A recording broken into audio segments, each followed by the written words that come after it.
Back at it, guys. My unpopular opinion with Adam the Barber.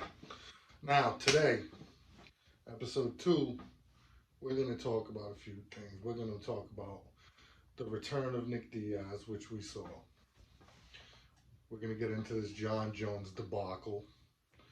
And we're also going to get into some breaking news. First, Nick Diaz and my hot take on the whole subject.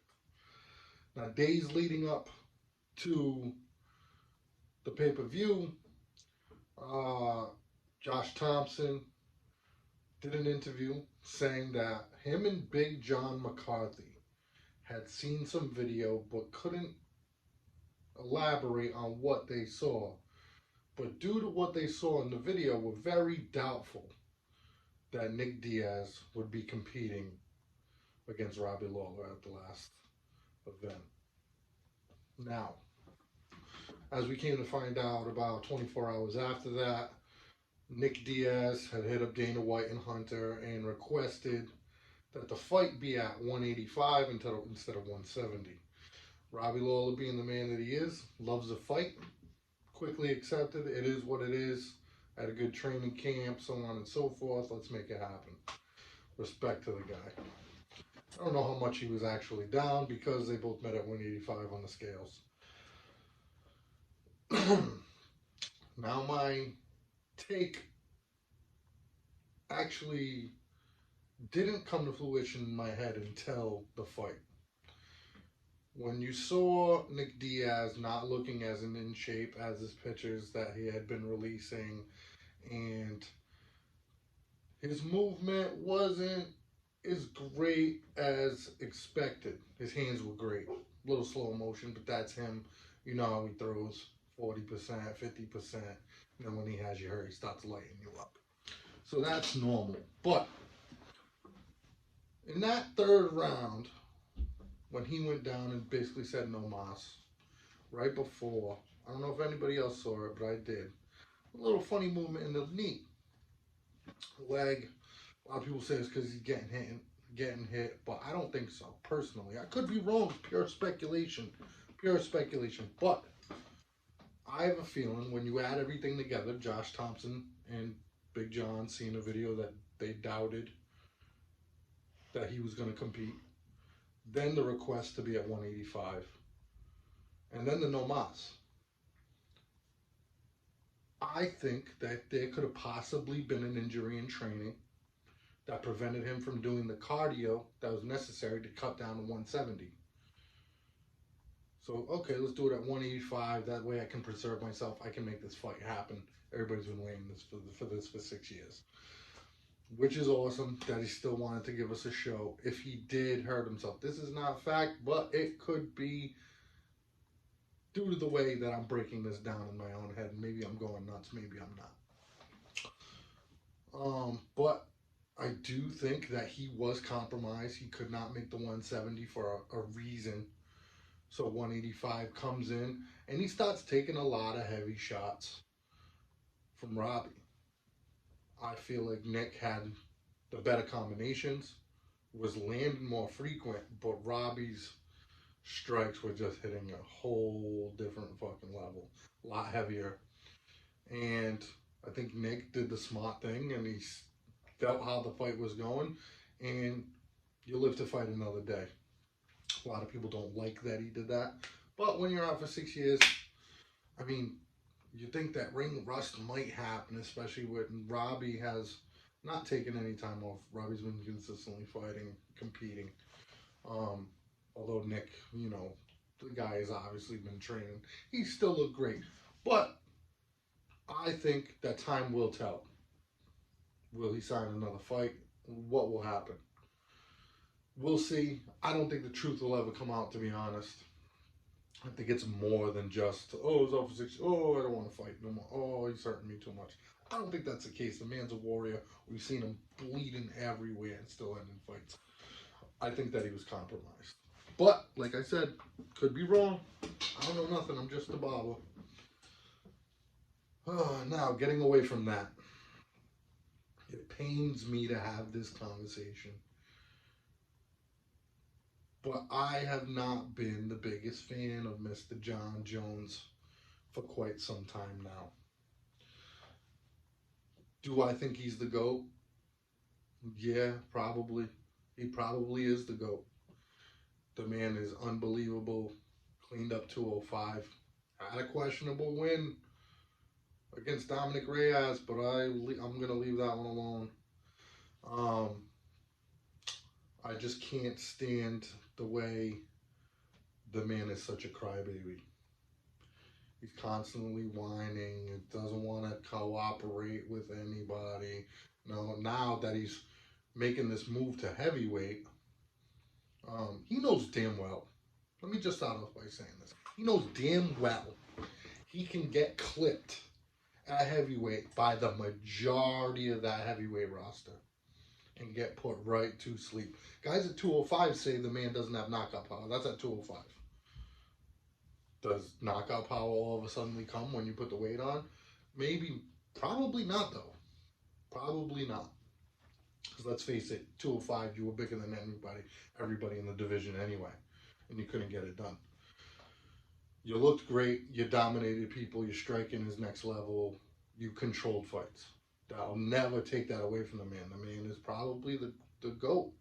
His list of people who he beat on his run at 205 is crazy. If anybody has time, take a look at that list. It's nuts. The who's who of light heavyweights he put to bed. And I'm not trying to take that away from him. But at heavyweight, you want the Francis fight? The man is a walking, talking nightmare. Okay? He can catch you once, flatline. And the same goes for Derek Lewis, Razinho Rosenstrike, you name it. I think he still has trouble with the Curtis Blades. I think he ultimately beats Curtis if they fight, but I think he has trouble with him. And frankly, like I said, anybody else at heavyweight can rock him to bed if they catch him. And I think he knows that. And to be honest with you, I think he's only going up there for one fight.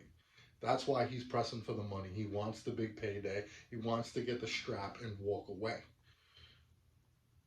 I don't think that he can do it against Francis, but that remains to be seen. Will we ever see it? Due to recent events, I don't think so. And now let's get into that. Jon Jones, hours after being accepted into the Hall of Fame,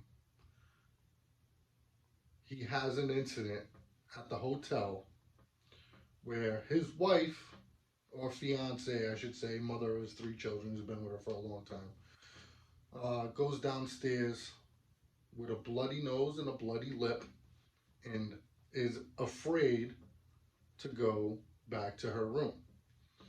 Later on, shortly after, he's met outside by Las Vegas police where he resists arrest, gets put in handcuffs, starts headbutting the cop car, and he's a drunken mess. Now, it seems like Jon can't keep himself out of trouble. This is ridiculous. All the other things he's done, I mean, dude, you keep shafting yourself. You keep putting yourself in this position. It's out of hand. I don't understand how such a man with such talent who can literally create his own success at any given turn puts himself in these positions. Regardless, now the audio comes out. The person from the front desk of the hotel is the one who called 911. So I was telling, oh, well, we have Jon Jones down here, possible domestic violence. You got to ask yourself, at what point is it too much? At what point do you stop catering to Jon Jones?